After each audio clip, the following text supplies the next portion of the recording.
સુરત મહાનગરપાલિકાના લાંચિયા બાબુઓ ફરી એસીબીના હાથે ઝડપાયા છે.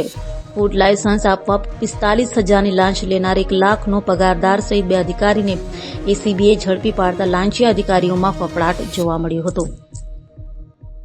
સુરત મહાનગરપાલિકાના લાંચિયા અધિકારી ફરી એસીબીના હાથે ઝડપાયા છે. શાકભાજીના વેપારી પાસેથી રાંદેર ઝોનના ફૂડ સેફ્ટી ઓફિસરે લાંચ માંગી હતી અને નાનપુરા પાલિકાની ઓફિસમાં લાંચ લેનારા ફૂડ સેફ્ટી ઓફિસર અને ક્લાર્કની ધરપકડ કરાઈ છે.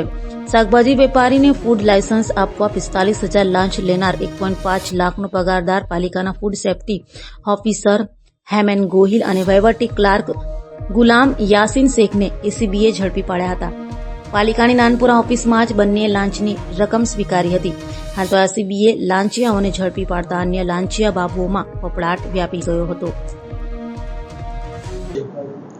એક ફરિયાદીની ફરિયાદ મળેલ કે શાકભાજીનું વેચાણ કરવા માટેનું લાયસન્સની જરૂરિયાત હોય તેઓએ એક ઓનલાઈન અરજી કરેલી, જે અરજીના કામે લાયસન્સ મેળવવા જે અરજી કરેલ એમાં લાયસન્સ આપવા માટે SMC Rander zone food safety officer Hemen Gohil તથા વહીવટી ક્લાર્ક તરીકે ફરજ બજાવતા ગુલામ શેખ નાઓએ લાયસન્સ આપવાના અવેજ પેટે 45,000 રૂપિયાની લાંચની માગણી કરેલી, જે લાંચ લેતામાં હેમેન તથા ગુલામ શેખ પકડાઈ ગયેલ હોય તેઓ વિરુદ્ધ કાયદેસર કાર્યવાહી કરી અને ગુનો રજીસ્ટર કરવામાં આવેલ છે અને આગળ તપાસ ચાલુ છે.